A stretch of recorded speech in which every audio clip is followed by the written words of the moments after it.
2022년 9월 30일 쉴만한 물가교회 온라인 새벽 예배에 오신 여러분들을 주님의 이름으로 환영합니다. 오늘 우리들은 이사야서 16장 1절에서 5절 말씀을 근거해서 다윗의 장막으로부터 나오는 구원이라는 제목을 가지고 함께 하나님의 말씀을 생각해 보길 원합니다. 모압의 백성들이 하나님 앞에서 우상을 섬기고 교만한 삶을 살아갔을 때에 그들은 하나님의 심판의 대상이 되어지고 있습니다.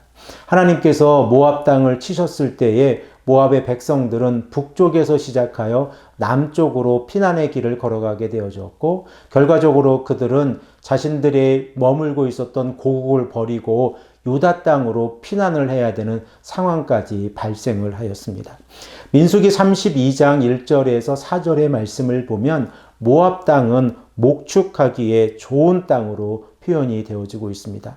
그래서 모압의 백성들이 유다 땅으로 피난을 하기 위해서는 자신들이 가지고 있는 어린 양을 조공으로 바쳐야 되는 상황이 본문 1절 말씀의 상황입니다.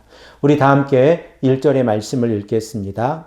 너희는 이 땅 통치자에게 어린 양을 들이되 셀라로부터 광야를 지나 딸 시온으로부터 보낼지라. 본문 1절에 등장하고 있는 이 땅은 유다 땅을 의미하고 있습니다. 모압 왕 메사가 통치하던 시간을 생각을 해보면 이 메사 왕은 새끼 양과 순양 10만 마리의 털을 이스라엘에게 조공으로 바쳤다는 사실을 우리는 열왕기와 3장 4절 말씀을 통하여 알게 되어지는데, 이 말씀을 다 함께 읽겠습니다. 모압 왕 메사는 양을 치는 자라 새끼 양 10만 마리의 털과 순양 10만 마리의 털을 이스라엘 왕에게 바치더니. 그러나 현재의 상황을 생각을 해 보십시오. 하나님의 심판 가운데에서 모압의 백성들은 북쪽에서 남쪽으로 피난의 길을 걸어가고 있고, 그들이 만난 오아시스 니므림의 그 물은 말라 있었고 풀은 시들어 가고 있었습니다. 그 결과 자신들이 목축으로 키우는 양들에게 물과 풀을 먹일 수 없어서 그 양들이 죽어가고 있는 상황입니다. 그러나 자신들의 목숨을 보존하기 위해서는 그 남아있는 양들이라도 유다 땅에 조공으로 바쳐야 되는 상황이 본문의 상황입니다. 이러한 상황 가운데에서 모압의 백성들의 모습이 어떠한 모습인가를 본문 2절에 기록을 하고 있습니다. 우리 다 함께 2절 말씀을 읽겠습니다. 모압의 딸들은 아르논 나루에서 떠다니는 새 같고 보금자리에서 흩어진 새 새끼 같을 것이라. 아르논 강가는 모압과 암몬의 경계에 흐르는 강입니다. 그런데 모압의 백성들이 그 곳에서 떠다니는 새와 같다라고 표현을 하고 있는데, 이 표현은 이 아르논 강가에서 쉴 수 있는 그 물가를 찾지 못하고 공중에서 떠다니는 새와 같은 모습으로 기록되어져 있습니다. 또한 그들은 보금자리에서 떨어져서 부모를 잃어버린 새끼새와 같은 모습으로 지금 처해져 있다라고 이사야 선지자는 말씀을 하고 있습니다.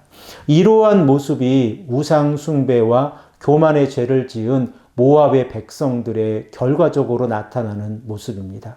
그들이 여호와 하나님께 돌아가면 하나님께서 베풀어 주시는 은혜를 얻었겠지만 그들은 우상을 섬겼고 그리고 교만한 삶을 살아갔습니다.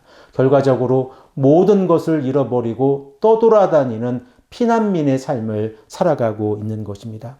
이로 인하여 모압의 백성들은 유다 땅에 도움을 요청하고 있는데, 본문 3절의 말씀을 우리 다 함께 읽겠습니다. 너는 방도를 베풀며 공의로 판결하며 대나라댓에 밤같이 그늘을 지으며 쫓겨난 자들을 숨기며 도망한 자들을 발각되게 하지 말며. 모압의 백성들이 유다 땅에게 요구하고 있는 것이 무엇입니까? 유다의 백성들과 지도자들이 방도를 세워서 모압의 백성들을 구원해 달라고 하는 것입니다. 그리고 현실적인 문제로 뜨거운 대낮에 시원한 그늘을 들이우는 나무처럼 보호해 달라는 것입니다. 그리고 또한 모압의 백성들이 적으로부터 드러나지 아니하도록 자신들의 백성들의 생명을 보호해 달라고 간청하고 있습니다.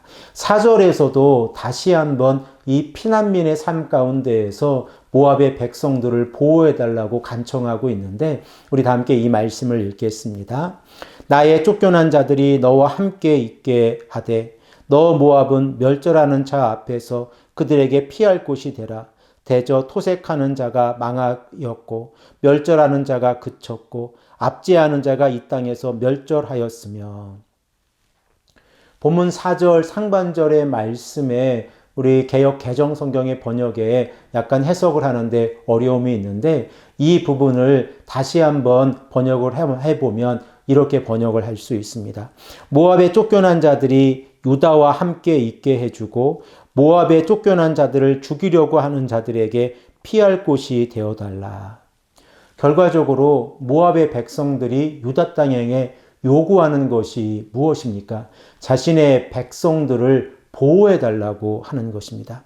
그리고 자신들의 백성들을 보호해달라고 하는 모압 백성들의 간청 가운데에서 유다 땅에서 놀라운 일이 일어난다는 사실을 우리는 깨닫게 되어지는데 모압의 백성들을 침공하고 있는 자들이 유다 땅에서 멸절하고 있는 모습이 기록되어져 있습니다. 그러면 이러한 구원이 유다 땅에서 이루어졌다고 하면 이것은 어떠한 모습을 그리고 있는 것입니까? 우리 다 함께 5절 말씀을 읽고 생각해 보겠습니다. 다윗의 장막에 인자함으로 왕위가 굳게 설 것이요 그 위에 앉을 자는 충실함으로 판결하며 정의를 구하며 공의를 신속히 행하리라. 다윗의 장막으로부터 오는 통치자가 이러한 일을 행할 것인데 모압의 백성들이 다윗의 장막으로부터 오는 통치자로부터 구원을 받게 될 것이다 라고 말씀을 하고 있습니다. 결과적으로 이사야서 16장 5절 말씀에 등장하고 있는 인자함과 충실함과 정의와 공의라고 하는 단어를 우리가 이사야서에서 생각을 해보면 메시아의 사역과 연결이 되어져 있다는 사실을 깨닫게 되어집니다. 결과적으로 모압의 백성들이 살 길은 다윗의 장막을 중심으로 여호와 하나님의 말씀을 듣고 메시아의 사역을 기다리는 것입니다.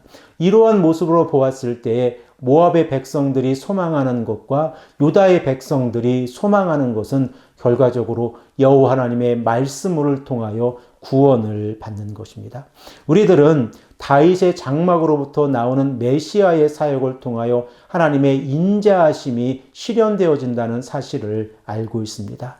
또한 이 메시아의 사역을 통하여 하나님의 정의와 공의와 신실하심이 하나님의 백성들에게 이루어진다고 하면 그 어떠한 어려움 가운데에서도 하나님의 백성들을 보호해 주신다고 하는 사실을 우리는 깨닫게 되어집니다. 그러므로 모압의 백성들이 살 길은 여호와 하나님을 의지하는 것이고 이로 인하여 하나님의 구원을 경험하는 것입니다. 우리들은 이사야서 2장 1절에서 4절의 말씀을 통하여 열방의 백성들이 이 땅의 삶 가운데에서 구원을 받는 방법은 오직 한 길 시온을 중심으로 하여 하나님의 말씀을 듣고 그 말씀대로 살아갈 때에 나타나는 것이 구원이라고 하는 사실을 깨닫고 있습니다. 그러면 모압의 백성들이 살 길은 어떠한 방법입니까? 다윗의 장막으로부터 나오는 하나님의 인자하심과 정의와 공의와 신실하심을 경험하기 위해서는 모압의 백성 또한 하나님 앞에서 시온에 거주하면서 말씀에 순종하는 것입니다. 사랑하는 성도 여러분, 우리들의 삶 가운데에서도 이러한 모습이 있지 않습니까? 하나님의 말씀으로부터 벗어나 있을 때에 우리들은 세상에서 어려움을 경험하게 되어지고 하나님으로부터 멀어지는 삶을 살아가게 되어집니다. 그러나 여호와 하나님의 말씀에 순종하고 그 말씀대로 살아가자고 헌신하는 삶을 살아가는 자들, 곧 하나님 앞에서 겸손한 삶을 살아가고 예배자의 삶을 살아가는 자들을 하나님께서 책임져 주신다는 사실을 믿고 이 아침에도 간절히 하나님 앞에 기도하시는 귀하고 복된 하나님의 성도님들이 되시기를 간절히 축복합니다. 함께 기도드리겠습니다. 아버지 하나님 감사합니다. 오늘도 우리에게 말씀하셔서 모압의 백성들이 유다 땅에 거하고 다윗의 장막으로부터 나오는 하나님의 인자하심과 정의와 공의와 신실하심을 경험할 때에 그들이 적으로부터 구원을 얻는다는 사실을 깨닫게 하시니 감사합니다. 우리의 삶을 되돌아보게 하시고 하나님께서 원하시는 삶이 어떠한 삶인가를 깨닫고 말씀에 순종하고 예배자의 삶을 살아갈 수 있도록 인도하여 주시옵소서. 감사드리오며 사랑이 많으신 예수 그리스도의 이름으로 간절히 기도합니다. 아멘.